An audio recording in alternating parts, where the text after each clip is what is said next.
Hi, welcome to my channel, Carmelthevine. It is your girl Divine. Thank you so much for clicking on this video. I want to start this off by saying if you did click on this video, it was for a reason.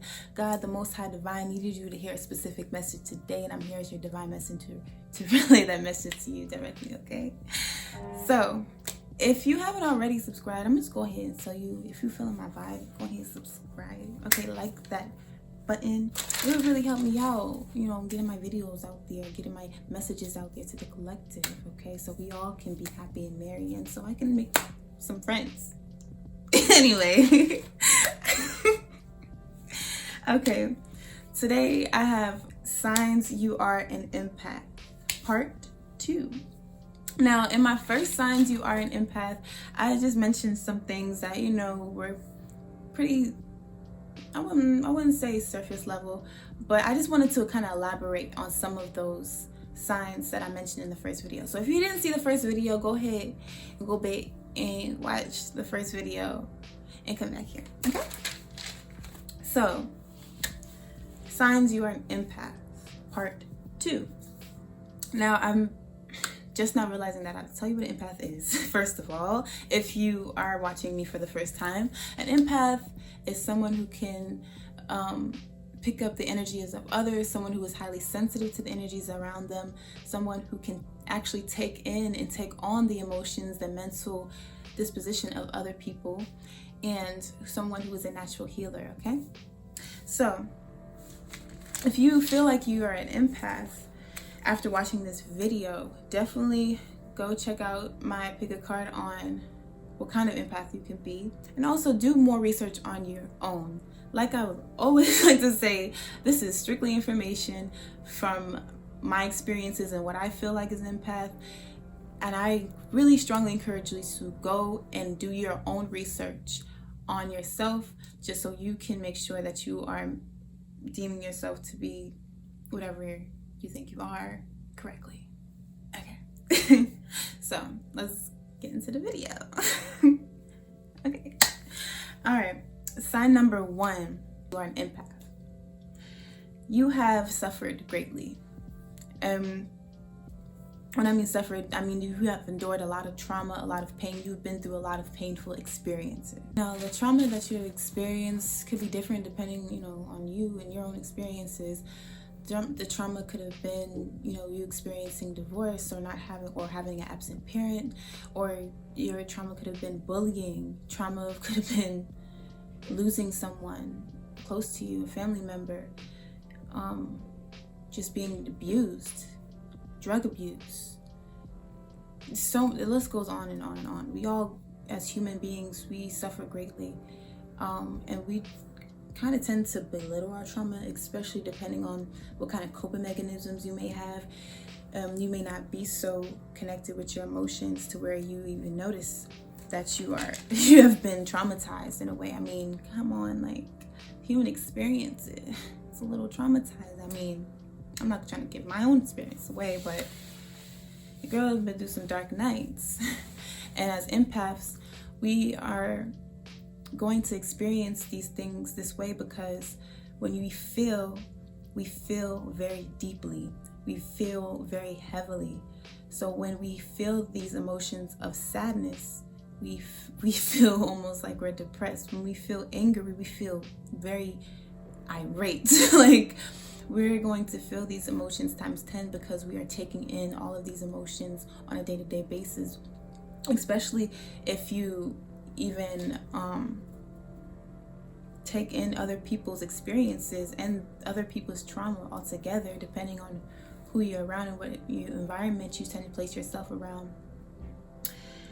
And also, God puts us through these things, the Most High puts us through these things as empaths in order to help us grow and to elevate our intuition. So the more experiences that we can experience of trauma and of feeling like we don't have no one, or feeling depressed or sad, or just feeling these emotions, we are able to connect with each other and understand each other and have sympathy and empathy for others. So this is why we go through these things. I mean, you can't really, you know, tell someone everything's going to be okay, or can't tell someone any advice about a certain thing, or having experiences like these and telling them what they should do about them if you haven't experienced these things. Being a healer means you have to actually experience what you are healing others of.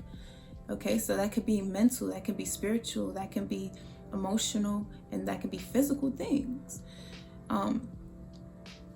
Yeah, so that's sign number 1, that you may be an empath. You've experienced a lot of traumatic experiences in your life. Okay. Sign number 2, that you may be an empath. It is difficult for you to watch horror movies or intense shows or anything that is like horror or intense or gruel or anything like that without feeling bad afterwards, without having nightmares or visions, or just just feeling on it. You very sensitive to these movies and to these types of entertainment. And I say that because being that you are highly sensitive, regardless if you feel like you're an empath or a highly sensitive person, I really feel like it's the same thing. I mean, with its little differences or whatever, but it's really the same thing. But being that you're highly sensitive to these things, you're going to feel these emotions more than others. Like, your friend could be on the couch and you're watching a scary movie, and you're just like, oh my God. Like, you're feeling what's about to happen, especially when that suspense music comes on and you're feeling like, oh shit, something's about to happen, and you're anticipating on it, and you feel yourself like getting that emotion and about to cry. Yeah, you could be an empath just because it is just a movie. Like, you know in your mind that it's fake, but you still feel the emotion. And it is these directors' jobs to be able to put that emotion into a movie, to make you feel scared, to make you feel afraid, to make you feel horror, because these are also very intuitive emotions as well, striking fear into people's hearts.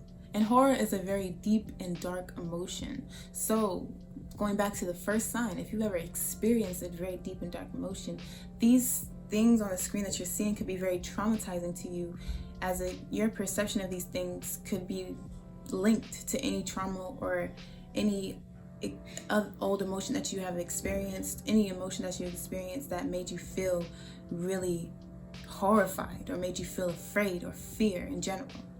Okay, so that's sign number 2, that you may be an empath. You can't really watch scary movies like that. It creeps you out. You don't do it, okay? You're too sensitive for it. Okay, sign number 3, that you may be an empath.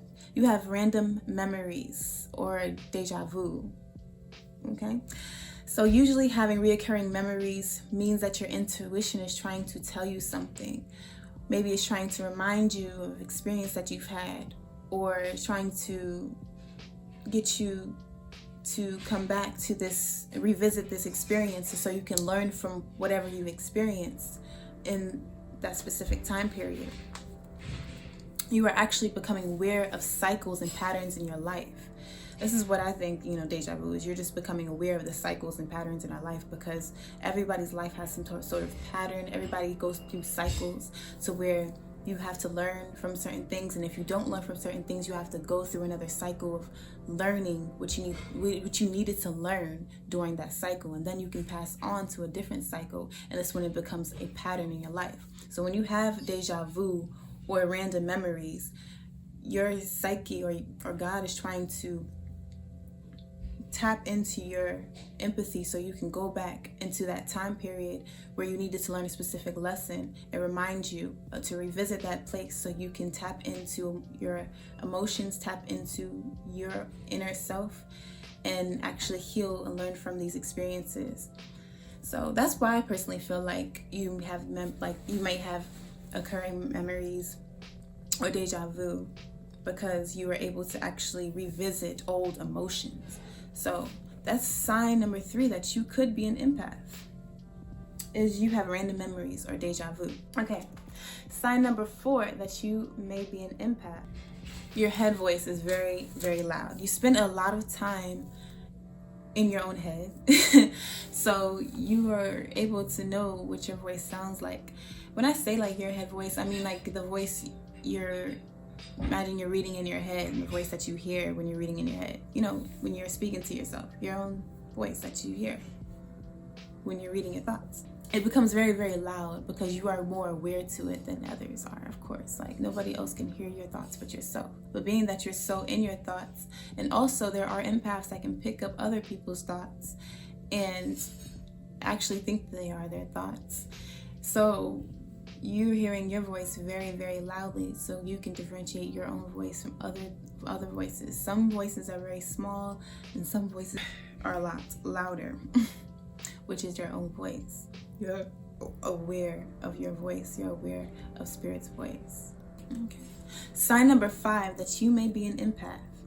You may have developed unexplainable diseases, physical, mental, spiritual, or emotional, whatever, depending on you. You may have experienced these things depending on what kind of empath you are. There are some empaths that can pick up things on a physical level. They can take in other people's actual physical pain.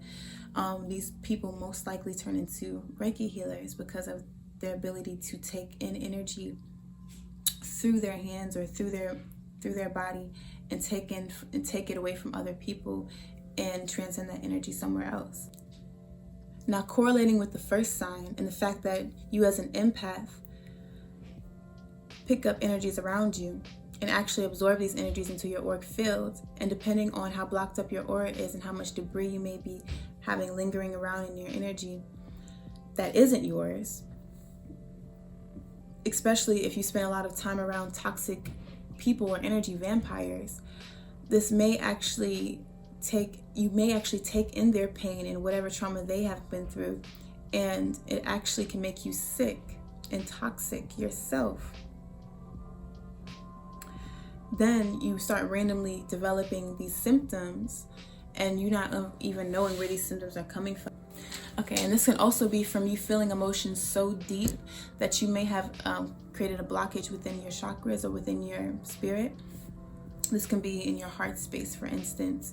If you've grieved very, very much and you are starting to feel pain in your heart, that is just you and your body and your spirit being in such alignment that you are actually developing a physical pain, because that's how in tune you are as an empath. You are in tune with your body, you are in tune with your thoughts, and you are in tune with your emotions. So you are actually able to take in and apprehend what physical pain feels like through emotions. Okay? So it is very important as an empath. This is why you have to do your cleansings. You have to release. You have to be able to cleanse your aura, cleanse your space, cleanse your spirit of any debris, any excess energy that is not your energy, okay? Even your own energy, you have to learn how to allow your emotions to come through and suffice, so that you may be able to move on from anything that you have ever experienced, okay? That is not serving to your highest good for right now, okay? Okay, so that was 5 signs that you may be an empath, part 2. If you like this video, if you felt or resonated with anything that I said in this video, please like this video and comment down below. Okay, make sure you hit that subscribe button before you leave so you can see more of me,